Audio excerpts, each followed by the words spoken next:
Ngayon mo lang ako pinagsilbihan ng ganito.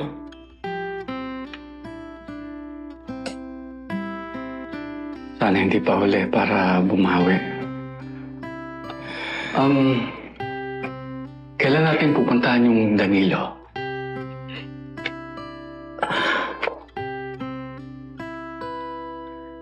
Baka hindi na muna siya. Yung mga kaibigan ko na lang muna. Delikado kapag dumiretso ako sa manugang ko. Pero huwag na muna ngayon kasi baka mamaya may nag-aabang sa akin. Tsaka isa pa, gusto ko rin magpalakas muna. Ligaya, pag natapos na yung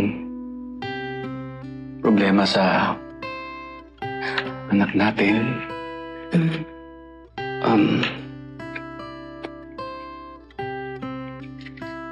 gusto ko sana mabuo ulit yung pamilya natin.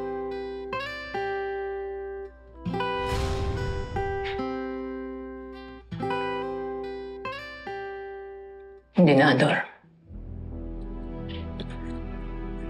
Bakit? Matagal na nawala yung pagmamahal ko sa'yo.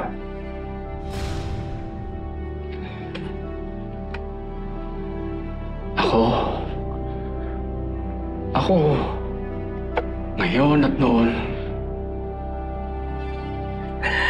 ikaw pa rin ang mahal ko.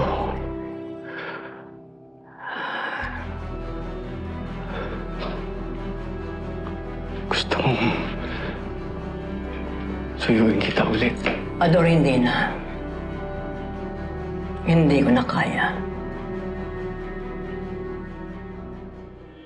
Bakit di kaya?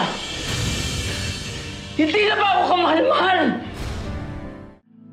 Sandali pa lang tayo nagkakasama. Pinagtataasam na ako ulit ng boses. Hindi ka pa rin nagbabago.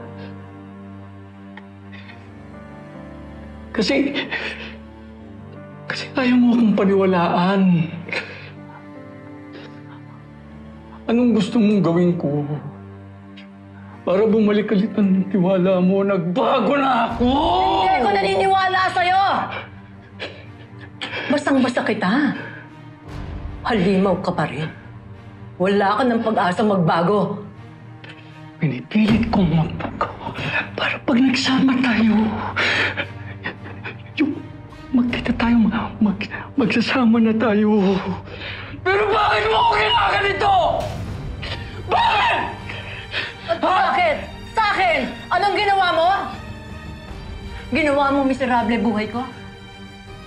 Pati mga anak natin, pinamigay ko kasi natatakot ako na baka pati sila saktan mo din. Pero ngayon, hindi mo na masisira ulit ang buhay ko. Anong kala mo sa akin? Titiklop ako ulit sa'yo? Hindi na! Kung ikaw matagal mo ako hinanap, ako matagal ko na sinanay ang sarili ko na lumaban, lalong-lalo na sa mga taong katulad mo. Wala kang kwenta, irresponsable kang asawa, irresponsable kang ama hanggang ngayon.